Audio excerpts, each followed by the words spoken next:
Hey guys, I'm Amit Kumar and welcome to this video in which we are going to talk about assignment statements. An assignment statement is any statement that places a value in a variable.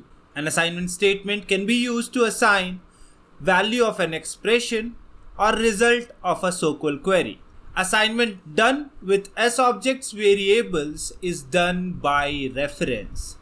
Hence, in that case, the value changed in one variable reflects in the other. So, an assignment statement is any statement that places a value in a variable, and we have seen some of the expressions in our previous video. So, value of an expression can be assigned to any variable using an assignment statement.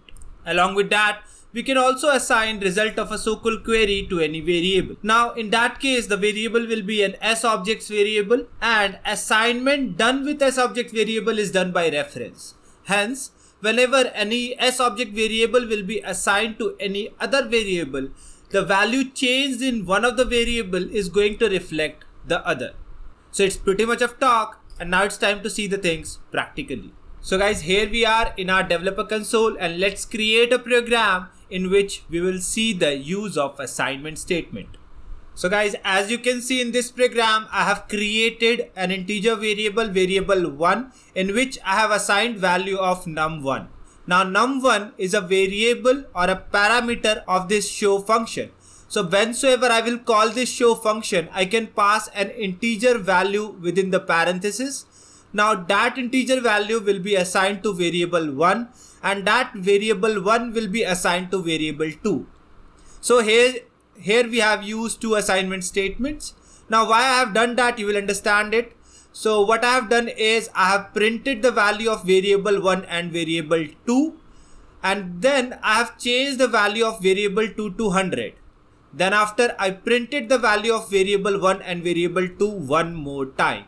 So what will happen is, because we are using normal primitive type, the assignment will be of call by value type, and hence when I will assign variable 1 into variable 2, value of variable 1 will be copied to variable 2. So if I will change the value of variable 2, that's only going to change the value in variable 2 itself, and it's not going to make any change in variable 1. Now let's see the things what I was talking about. So now here, when I will call this show function, I can pass a value to it. So let me pass 25 and let's click on execute. So you can see that 25 is in variable 1 and variable 2 both. Then when I assigned variable 2 with 100 and printed after, then the variable 1 is still 25, but variable 2 is changed to 100.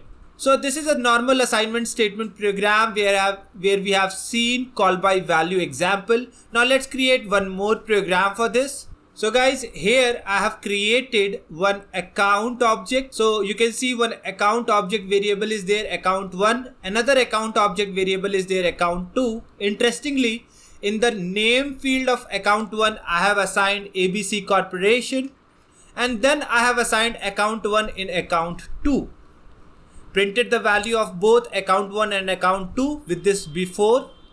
And then I changed the name field of account 2 to XYZ Enterprises, and then with this after statement I printed the value of account 1 and account 2 both. As I told you, SObject variables are called by reference. So what will happen if I will make change in any of the variable, the result will affect the other variable as well, as both of these variables are referring to same memory location. So let's see the things what I was talking about. So guys, you can clearly see when I was printing with this before, account 1 and account 2 both are having ABC Corporation as the name of the account.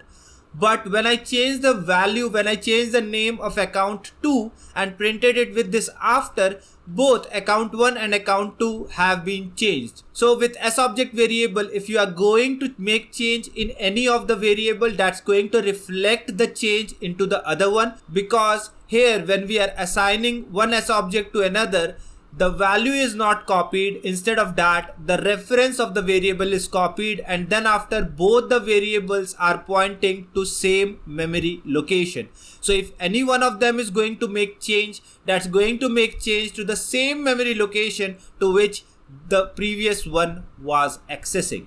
So that marks the end of this video. See you soon in the next video. Till then, thank you and take care.